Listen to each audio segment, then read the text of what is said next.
Okay. Thank you so much, Amanda. I appreciate it. And welcome back, everybody. Welcome back to Pop YS Live. Today we're going to talk about the art and science of selecting storytime read-alouds. So we're going to get to it. For those of you that are new to Pop YS Live, I want to extend a warm welcome to you. My name is Janae Jackson Doring. I'm the Youth Services Consultant with the State Library of Iowa, and welcome to you. My contact info is under my picture. You can reach me by phone or email, so please reach out if you have youth-related questions or issues. I'd love to hear from you. And everybody knows that when they see me, when I stop by their library, I do bring a goodie bag of books for you to keep. So please reach out if you have any youth-related questions or concerns. To your right of your screen are two of my favorite storytime books. There's a lot in this presentation, but those two are my favorite. Cows in the Kitchen by June Crebin. It's adorable for preschoolers. It's very repetitive and it has kids making the animal sounds. Cows in the kitchen, moo, moo, moo. Cows in the kitchen, moo, moo, moo. Cows in the kitchen, moo, moo, moo. That's what we do, Tom Farmer. So it's very fun. They get to make the animal sounds and it's a repetitive sing-song story. The other book is I Spy with My Little Eye. It's one of my classic go-to preschool favorites. I'll talk about that in a little bit. But before we get started, during this webinar, I encourage you to please share your favorite Storytime books in the chat. I repeat, please share your favorite Storytime books in the chat and why you use it. The reason why I'd like for you to do that is because we all learn from each other. In this presentation, there will be a lot of books that I've used for story times or books that I've talked about for Check It Out. There will be an ISBN book list accompanying this presentation afterwards. So you'll get an ISBN list from me, a copy of the slides, and then there's an article that I would love for you guys to read, and I'll talk about that as we go. So here we go. So today's plan, we're going to talk about why Storytime is not a one-size-fits-all program. I'm going to share elements and items to look for when selecting age-appropriate Storytime books from birth through elementary. I'm going to share some early literacy information and how to share literacy tips during story times. We're also going to share a little bit about getting the squirmies out, and I'm going to focus on a little bit on toddler and preschool with that segment for getting the squirmies out. I'll also share some food for thought, resources, and upcoming events. Oh, I see some favorites. Skip to My Moo Moo by Isra Trapani. That's wonderful. And Bear Sees Colors. Excellent. So, to start this off, I need to say that Storytime is not, I repeat, it is not a one-size-fits-all program. To most people who've never attended a Storytime, they would think that it's just a program where you read stories to kids. All of us in this Zoom room know that is not true. I like this picture and this image. The first at the top, it says, the first image, it says how story time is supposed to go and how story time actually goes. The line that shows how story time is supposed to go, it's a straight line from start to end. It's what the average person thinks of story time. It's just reading stories. Underneath where it says how story time actually goes, and the curvy lines with all the curves that go from start to end, to me, that shows all the paths story time actually goes because you're doing a multitude of things. You're reading stories, you're singing songs, you're conducting finger plays, sharing rhymes, you're modeling expectations and storytime behaviors, and you're guiding a room either of wiggly toddlers or preschoolers, and you're sharing early literacy tips and crafts. So it's not just this straight line. Delivering the actual story time itself and the process of selecting books for it is certainly not linear. There's no straight process. And why is that? It's that way because story time is not just an experience, but it's a tailored experience for your families, for your daycares, for your after school groups, for your classroom visits. It's a tailored experience. It's tailored because we select stories based on the audience that we're reading to. Each audience you present to is going to be different. Your stories and your activities that you offer are not always going to be the same. We're also teaching early literacy and school readiness skills. The stories that you share with your kiddos and caregivers, you're helping them increase print awareness, letter knowledge, vocabulary, phonological awareness, all those things, oral language, all of those elements. You are teaching those skills to your caregivers. And we, as librarians, we help share easy tips for caregivers to help their kids get ready for school. The other reason why story time is a tailored experience is because we're showing families and kids how fun and enjoyable reading can be. Each story you read helps a child build their creativity and their imagination. We're showing them that reading can be fun, and it is fun. And it's a learned behavior. Children learn whether reading is an enjoyable experience based on the experiences they've had around books or reading. So we are showing how fun reading books can be. I'm seeing a lot of wonderful titles. Ooh, art by Patrick McDonald. Yes. Strawberry and the Big Hungry Bear. Dawn and Audrey Wood. That's awesome. So, with that in mind, let's talk about elements and items to look for when choosing age-appropriate books from birth to elementary. Or as I like to call it, how do you know when you found the right books for story time? Here we go. So, best practice. Before you even start doing anything, know your audience. Think about who are you presenting your story time to. You have different age groups around the bracket. You got your babies, your 0 to 18 months, toddlers, ages 18 to 36 months or age 3, preschoolers, ages 3 to 5, daycares, it can vary. Your daycares can definitely vary. You might have 3-year-olds all the way up to 8-year-olds. You have outreach groups, your after school clubs, or like boys and girls clubs. You even have large audiences at your library. The audience you're serving will dictate what kind of books you choose. And what may work for a baby story time may not necessarily work for a preschool or an elementary visit. So you're going to want to select and have a couple of books on hand for different kinds of groups. And knowing your audience and their attention spans, definitely consider their attention spans because attention spans are short with children. Considering that and your audience will guide you in selecting proper materials for story time. Another best practice is to look for books that are interactive. Having that interaction is important. Um, this definition below is from Supercharged Storytimes. That is a 6-week module or 6-session module from Web Junction. A lot of the information that I'm sharing with you today is partly from Supercharged Storytimes. So you'll see that little logo at the bottom. But this definition here is from Supercharged Storytimes. It says interactive reading. Interactive reading encourages kids to participate in talking.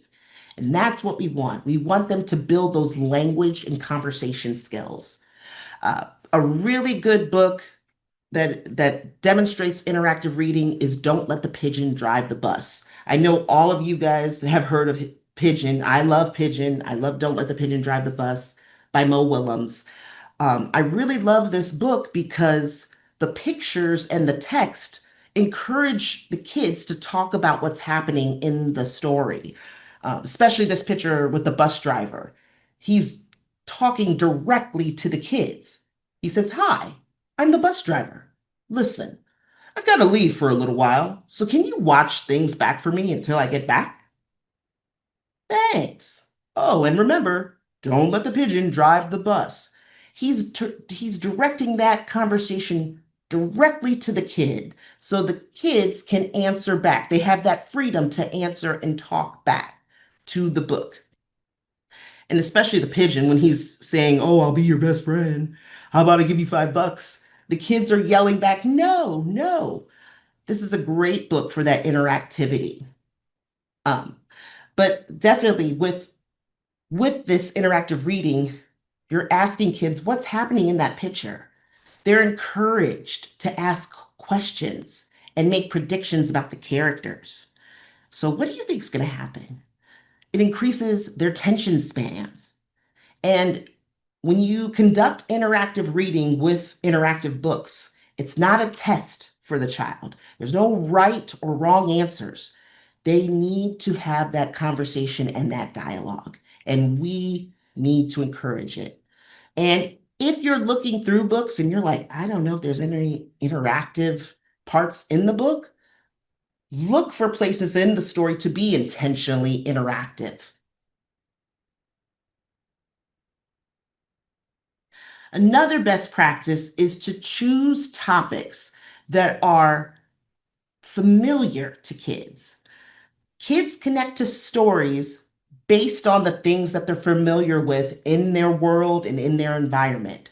I just threw together a list of different topics that young kids are familiar with: families, animals, dinosaurs, bugs, everything from butterflies, cars, trains, and trucks to superheroes and space, ABCs, one, two, threes, counting. And think about things that kids do every day, their daily routines at home: bath time, meal time, going to school, or going to the grocery store, or seasons, your spring, summer, fall, winter, and weather. These are all things that kids are learning, and these are things that are happening in their environment, especially feelings, feeling happy or sad, making friends, music, and so forth. So pick topics that are familiar to your kids. I see some more good, I see some more titles. We're going on a bear hunt. I love that book, which is by Michael Rosen. And guess what? I have a title for you that is from Michael Rosen. That's wonderful. Thank you, Denise. Another best practice is to share books that build the vocabulary and knowledge of rhyming words. Now, with supercharged story times, their definition of vocabulary is recognizing and knowing the meanings of all kinds of words, including objects, concepts, feelings, actions, and ideas. And rhyming words are simply words that sound the same. And a good example to demonstrate this is the book Oh Dear, Look What I Got. This is written by Michael Rosen and illustrated by Helen Oxenbury. I love this book because it has the vocabulary words. You could talk about parrot, shop. What is a parrot? What is a shop? It has phonological awareness, which is the ability to identify rhyming words. So this picture here, it says, "I went to the shop to get me a cake. Oh dear, they gave me a snake. Oh dear, look what I got. Do I want that? No, I do not." I just love it for the repetition of sounds, the onomatopoeia, the phonological awareness, and recognizing those individual sounds with words like so snake. What does that begin with? The kids would yell snake. So definitely share books that can build their vocabulary and build their knowledge of rhyming words. And some tips for selecting stories. So you're starting to pick some books, you're starting to read them and look through them. These are some tips, some helpful tips to help you select your stories for story time. Read the story all the way through. Don't just skim through it. Read the story all the way through to see if it will work with you and it will work with your kids. And not only that, familiarize yourself with that book. Because if it doesn't work for story time, and that's okay. If it doesn't work for story time, that's fine. Maybe that book that you just read, maybe that will be a book you can recommend to a caregiver, or you can make it for a display or put it on display. So read the story all the way through to familiarize yourself with it. Read the story multiple times to get the flow of the material. Some books have a sing-song pattern to them, and it's good to practice it before you read it to your kids and caregivers. A great example of this is Chicka Chicka Boom Boom by Bill Martin Jr. The text is it has that chant, but it has a sing-song pattern to it.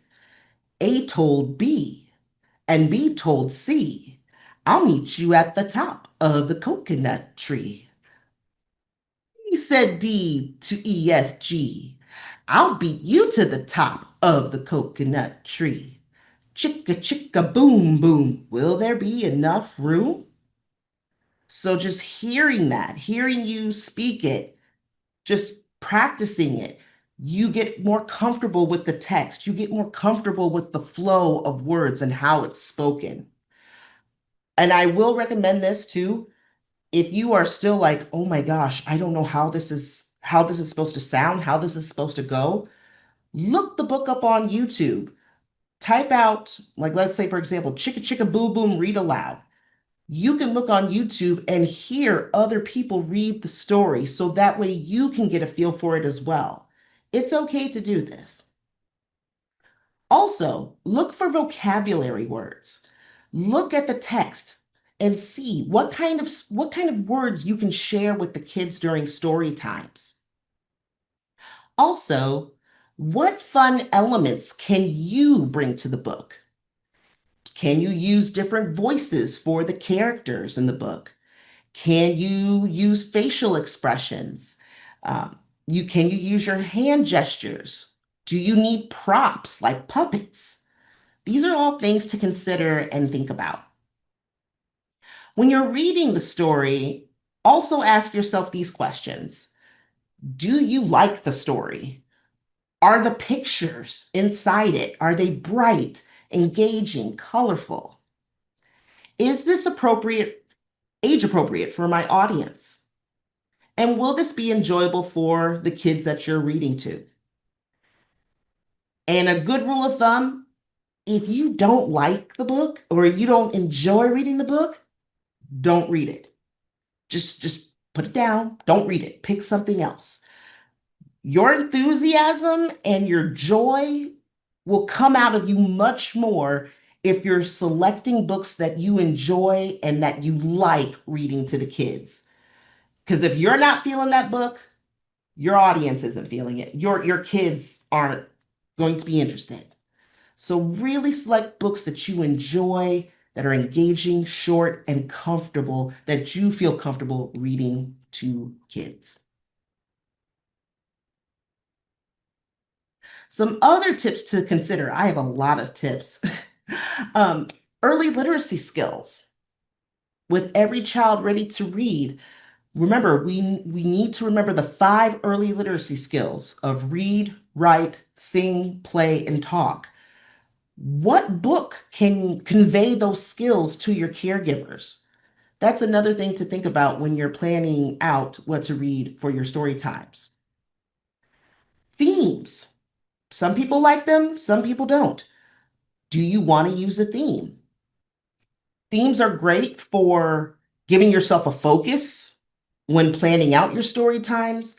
They might narrow your focus. So that's also something to consider as well. And while you're choosing books, look for look for other stories to pair that book with. So, for example, I wanted to have a monster story time at my old library at Southside Library in Des Moines. And I knew I wanted something funny and something silly and just something that would just have kids not be afraid of monsters. So I chose Go Away Big Green Monster by Ed Emberley because all the face parts of the monster disappear each time you turn the page. And while I was reading it, I thought, okay, I need to pair this with another monster book or something similar to it. And I found Tickle Monster, which is very fun. This is by, let me see, Edouard Manco.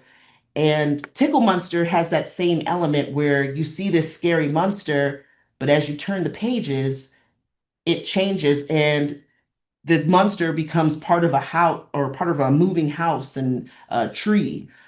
So those are very, very fun books to pair together. I just gave you an idea for a monster story time. So there you go. To your right, I had a silly animal theme story time.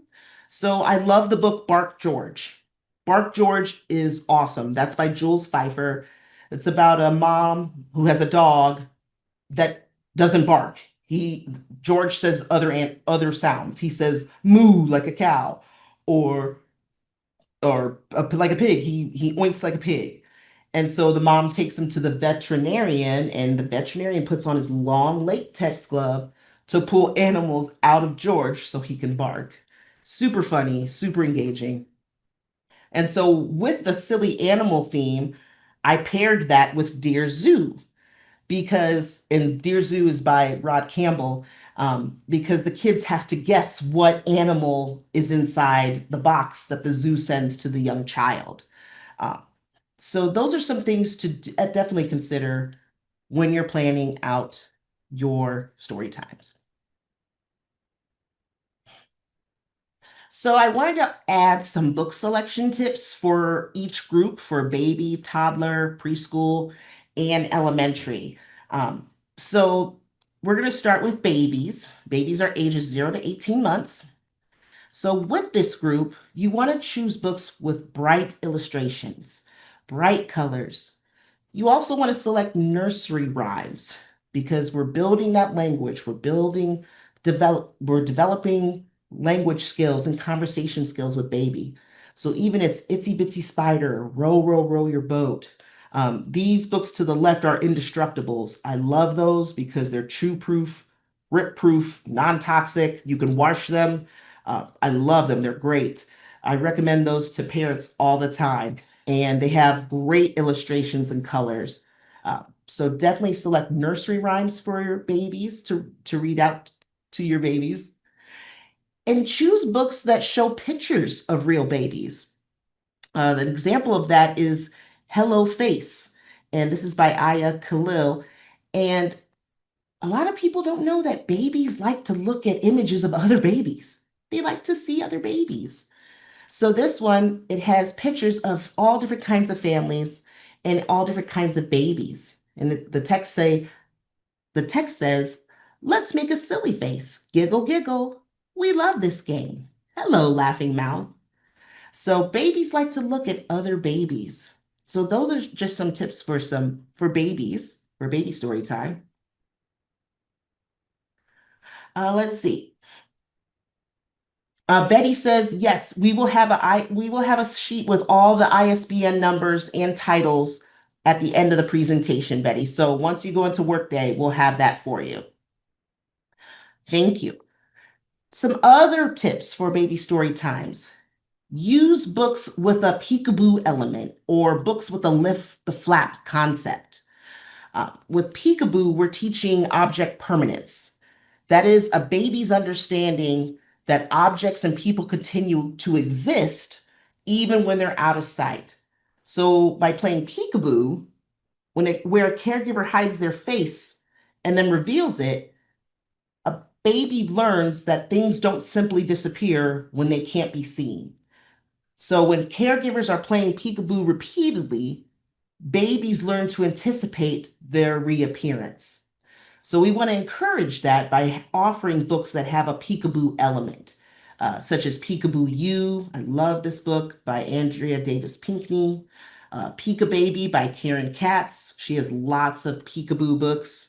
A great lift the flap would be Where's the Ladybug, where caregivers are reading and you have to see what's underneath the flap of each item.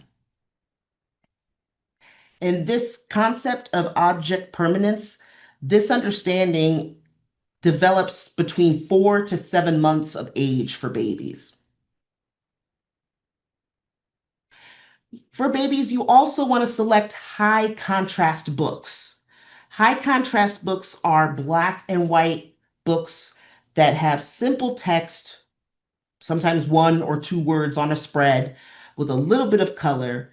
But the reason why they are high contrast is because babies are still learning how to see. So these books are perfect for developing a baby's sight and vision. This is an example of Hello Farm, and there's the picture to your left. It says, sheep baas, chicken clucks. So they're hearing the sounds of words, they're hearing the sounds of animals, and they're also narrowing their focus to see each animal on the spread. So definitely consider having a high contrast book with a baby story time. I'm going to skip to preschool story time because toddler will be in the next 2 segments. So please don't worry. We'll talk about toddlers. But for selecting books for preschool story time, which is from ages 3 to 5, here are some tips for you. Select stories with humor.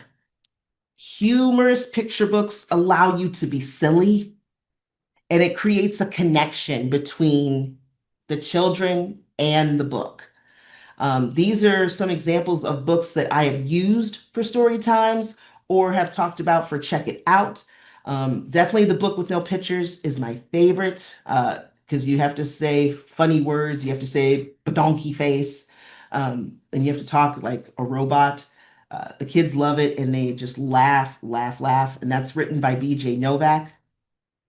I Do Not Eat Children is one of my favorites by Marcus Cutler. It's about a little monster that eats up children as they go. Um, Super fun, super engaging. But all of these books have some type of humorous element to them. And with these books, you want to look at the illustrations. Are they funny? Are they vibrant? Are they engaging? And with these types of books, you definitely want to use different voices. I mean, for Moo, throughout that book, Moo by David La Rochelle, the cow just says moo. You're literally saying moo or moo, moo, moo, moo, moo, moo. So you're using different voices to tell the story. It's okay. We want you to be silly because we want the kids to be engaged. And ask open-ended questions. What do you think is going to happen next? How do you think that character felt when the cow hit the police car? And maybe after the story, what was your favorite part of the story and why? Or before you read the story, maybe you show the cover and maybe you ask the kids, why do you think the author wrote this story? You're doing this to build that engagement. You're building those conversation and oral language skills.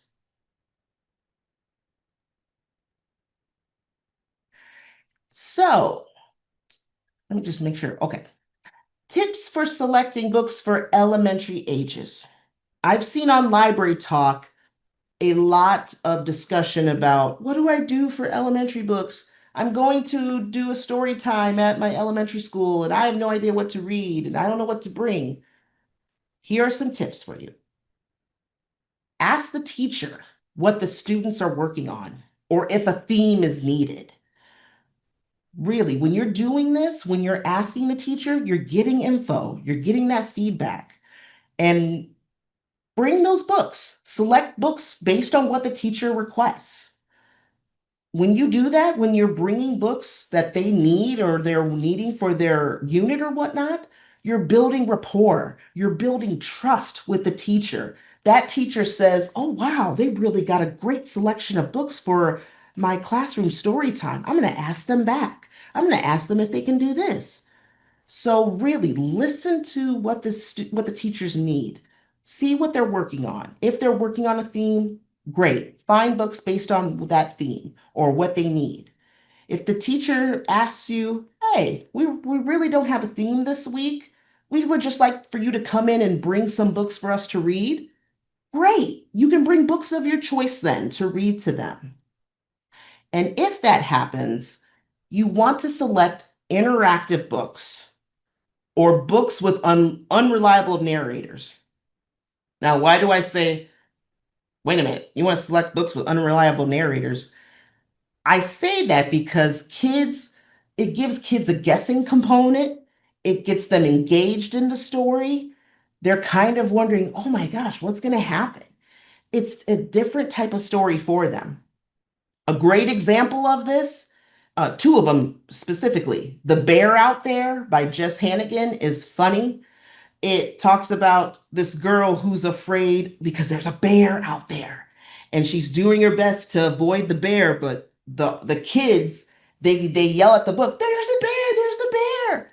There's a lot of interaction that happens with that book where kids are interacting with the story. And what happens is the girl runs out of the house because she broke into Papa Bear and Mama Bear's house.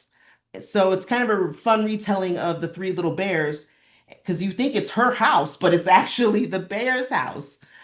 So that's an example of an unreliable narrator there.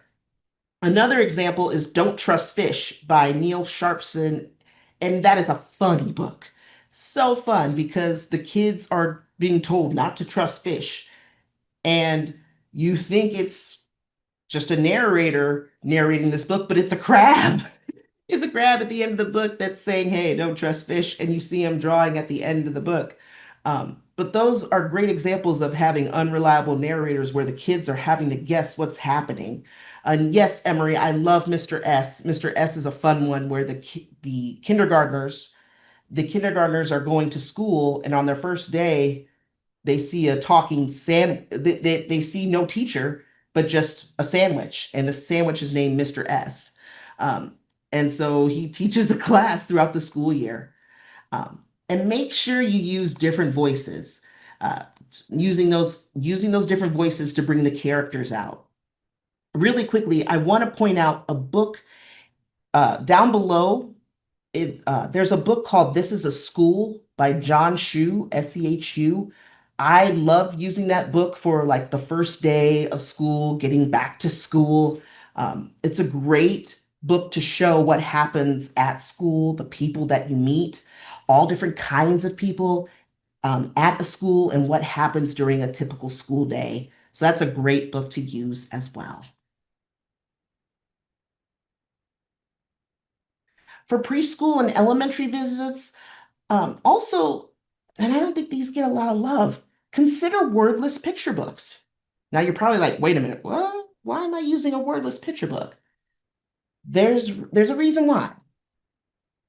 Children learn to analyze images and they're understanding visual cues, and with wordless picture books, they interpret emotions and the plot through the illustrations. And these books promote visual literacy. They're learning how illustrations help tell a story. They're learning that print is everywhere, whether we use words or not in stories. They're learning how to develop storytelling and language skills. They are telling you what's happening in the story as they see the pictures. They are they can create their own stories based on you holding the book and think and showing what's happening. They can improve their vocabulary and increase comprehension when they're telling you what's happening in the story. So these wordless picture books are great for building those storytelling and language skills. It uses print motivation because it's getting them engaged into the book and learning how print moves from left to right, and it fosters creativity. because we want them to describe things and events, and we want kids to retell stories. And a lot of these are great examples of wordless picture books. I love Goodnight Gorilla, about the gorilla that takes the key from the zookeeper and he lets all the animals out, and all the animals follow the zookeeper back to his house, and the wife wakes up and she's like, "Wait a minute, what are all these animals doing here?" I love that book. And yes, Tanya, Chalk. I love Chalk. This is that's written by Bill Thompson.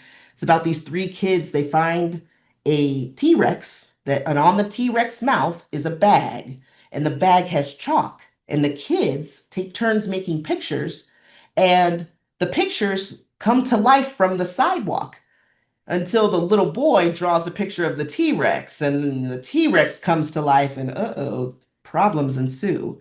I love that book. And Red Sled is one of my favorites too. This kid and the moose finds a red sled and they decide to go sliding down the hill in the sled. Super fun.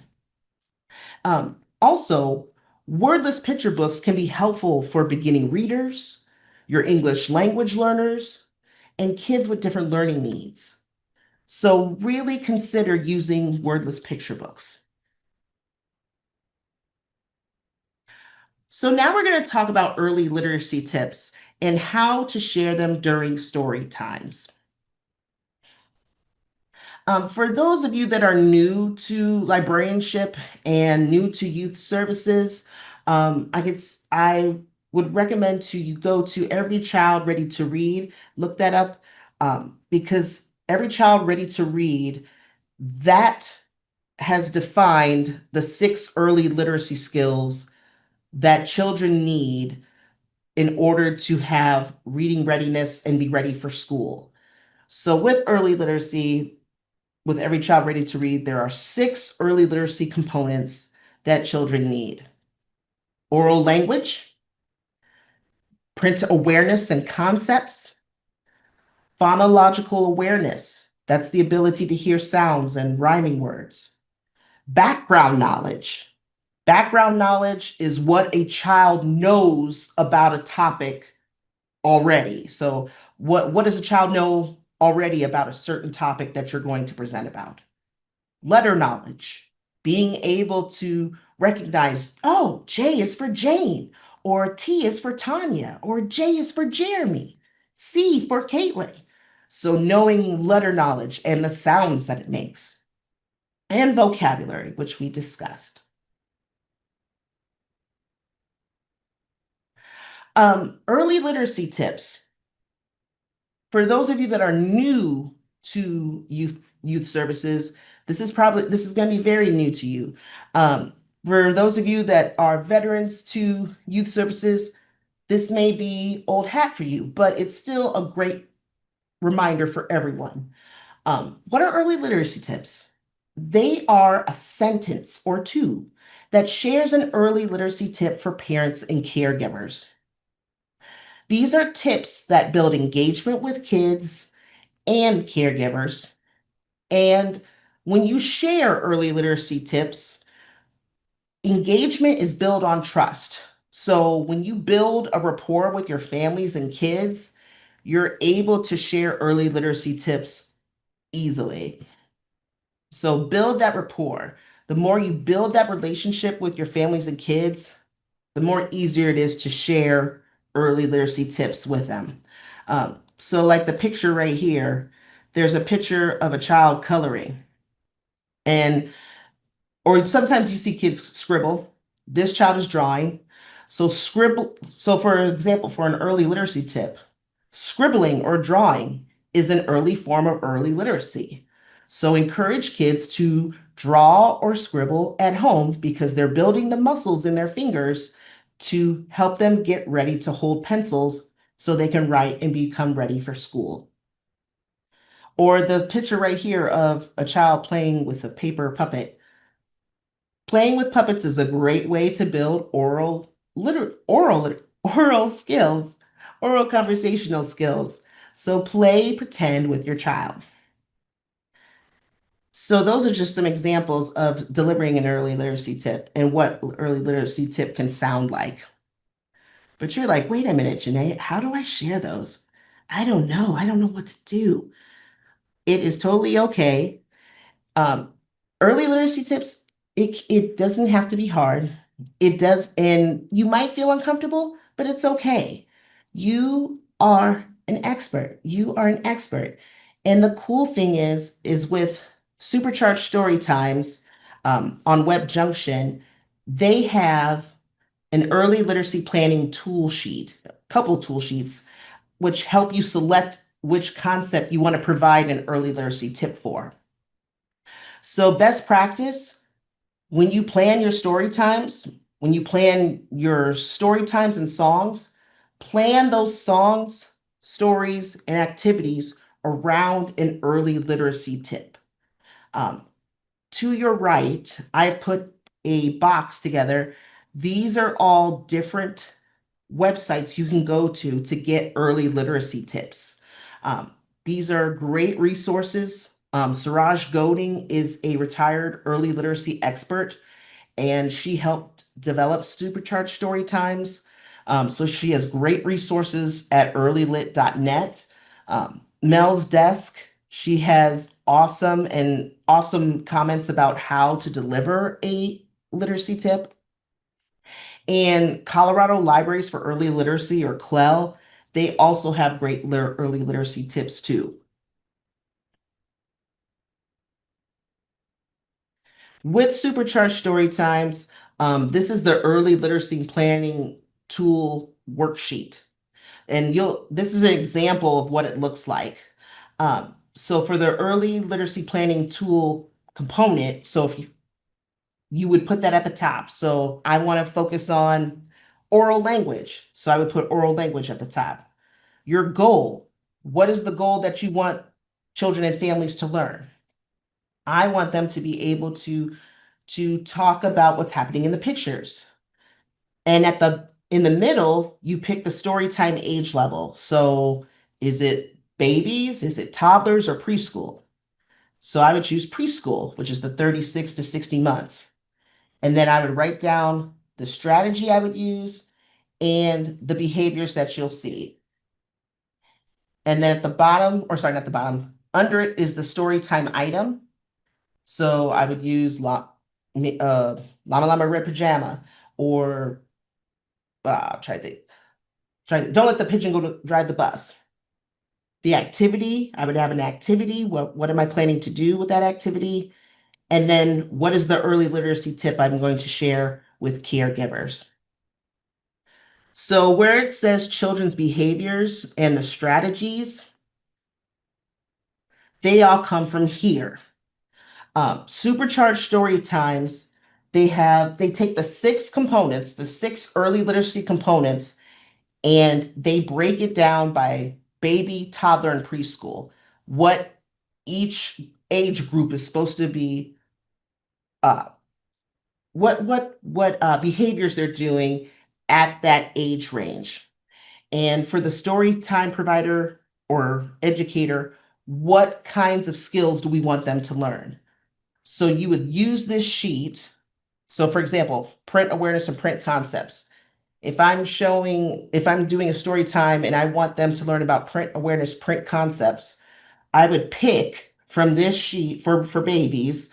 Uh, I want them to label a picture in books. And the skill that I'm seeing children do, they're beginning to recognize and understanding symbols. I would add that to my sheet and then plan my story time around that. So it has this for each of the six early literacy components. So this is just an example of what you'd see for print awareness and print concepts. This is for babies, birth to 18 months.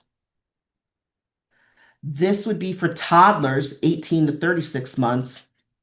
So for toddlers, some of the skills that a storytime provider could do, point to title and some text, uses big books when available or oversized books.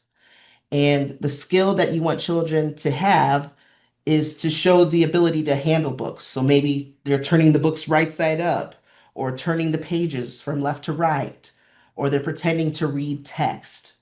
So there's all different kinds of early literacy tips and skills that you can do to plan out on your planning toolkit. So these are the concepts for 18 to 36 months or toddlers. And this is the print awareness and print concepts for preschoolers, the different things Storytime providers can do. For example, maybe your goal is to point out words to children. And the skill that they learn, they recognize the word as a unit of print.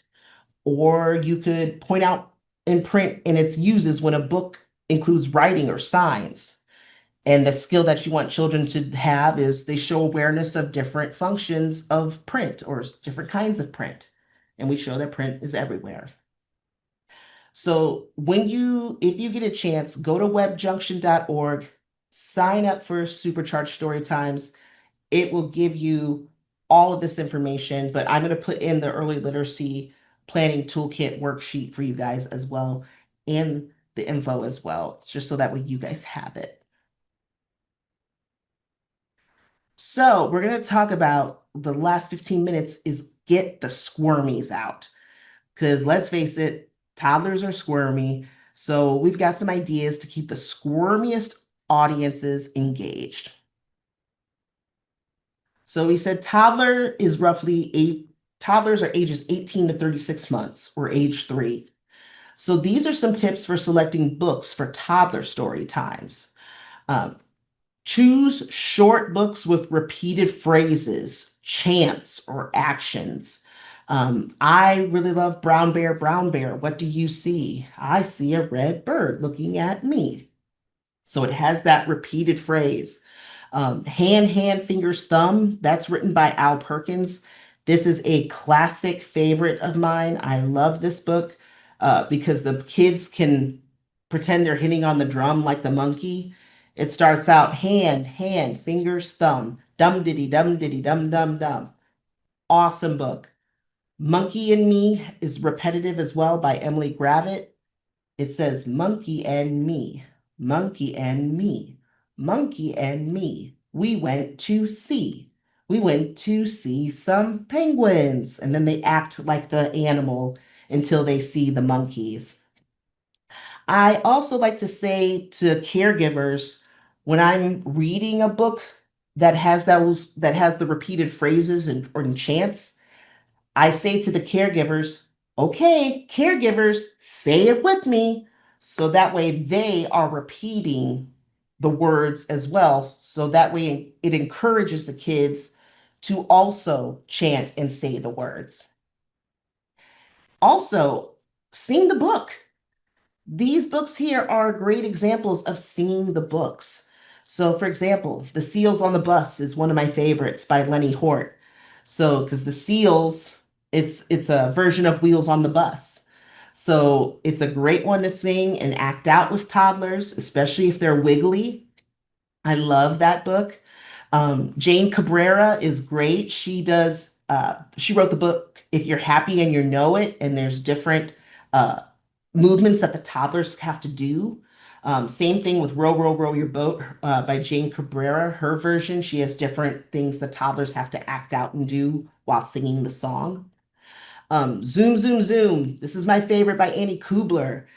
Zoom, zoom, zoom, we're going to the moon. Awesome. You can sing that song. And after you sing the song, you could say 5, 4, 3, 2, 1, blast off, and the kids jump and have a good time. I love being able to sing the book because the kids hear the sounds of the words. We want them to hear those sounds. And of course, We Are the Dinosaurs by Laurie Berkner is a favorite. Um, and again, if you don't know how the songs are sung, look them up on YouTube. Look up the read-alouds or the songs themselves, and then you're able to sing the book with the kids.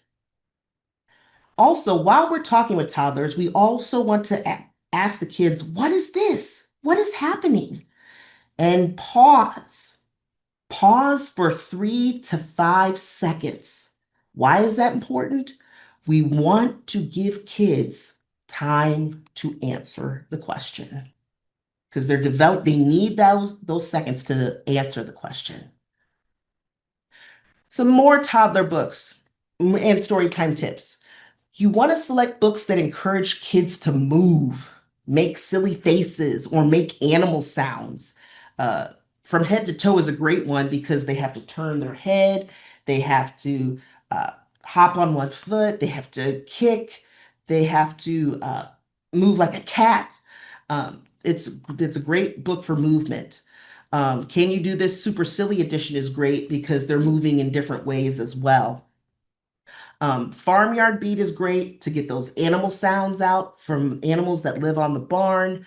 Um, the great ways just to develop their animal sounds and learn the sounds of of the animals. You also want to consider real books with real photos of objects. Toddlers like to see real photos of objects. The National Geographic Little Kids First Board books are great because they're very short for that toddler attention span and they show real objects of items. With toddlers and preschoolers, another thing you could do is use pop-up books. Pop-up books are great because toddlers like to see what's going to happen next. They want to see the big image so they can just look at it. I love Butterfly by Peter Horacek. Great book because at the very end of it, the butterfly pops out. It's beautiful. You can pair that with Caterpillar to Butterfly by Frances Berry. When you read that story, the caterpillar, with each turn of the page, folds out, and you see the butterfly at the middle, but it's around different plants. You can also use books with unique flaps, pages, or foldouts. I like One Lonely Fish by Andy Mansfield and Thomas Flintham because you can see how big the fish gets. This one tiny fish is looking at all the other fish getting eaten up, and you see at the very end this big, large fish that opens up and eats all the fish. So it's great for kids. Some other books you want to use books with a guessing component, especially for preschoolers. I Spy with My Little Eye is great. I loved those books. He has a series written by Edward Gibbs, I Spy on the Farm and I Spy Pets. But you read the clues, I spy with my little eye something that is green. And then there's a clue on the second page. It's one sentence spread. I I live in the pond, and then the kids have to guess, and then they can see what the animal was. And the cool thing is there's a cutout in the middle of that book, and I did exactly what this person did in this picture. I would hold up the book at the very end, and I would say, "What can you spy with your little eye?" And the kids loved it. They got giggles out of that because I would say, I see Victoria and Tracy and Jeremy. So it was really fun. The book to your right, Nightlight, that's by Nicholas Bleckman. It's great for a guessing game and it's a counting book. So you think the kids are looking at night lights, but guess what? It's not night lights, and they have to guess what kind of vehicle or book or light it is. And it counts down, I believe, from 1 to 10 or up through 1 to 10.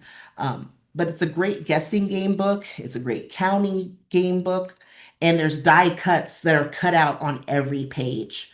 So consider using books with a guessing component. Another thing you could do is use puppets and have a puppet show. If you like telling stories orally, maybe you consider grabbing your puppets. If you have puppets at your library, using those puppets to act out your tale.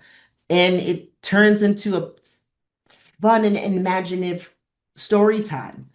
Puppets are great because when kids play with them, It helps them build language skills. They're learning conversation skills.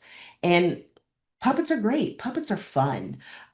So consider maybe using puppets to tell a story and have a puppet show at your library. This will help boost their imagination and they can tell what's happening in the story. Some quick story time tips because we're running out of time. Be flexible. Be flexible with your story times. We know kids that come into our story times, sometimes they may have had a bad morning. Sometimes they may have had a bad day. And you could have the best laid plans for a story time, but the kids are restless. They might be wiggly. They might just need to get some wiggles out. If the tension of the kids starts to wane, close that book, acknowledge this with your families, and move to a song or a different activity. You can just say, you know what, friends, we're going to close that book. We're going to go into Sticky, Sticky Bubblegum by Miss Rachel. So be flexible. It's okay. You could have the best laid plans, but our kids are going through a lot. So acknowledge that and just move to a different activity. Do not turn reading into a power struggle. If you're trying to read a story time and everybody's just wiggling and just not really paying attention, you might have kids crying or whatnot.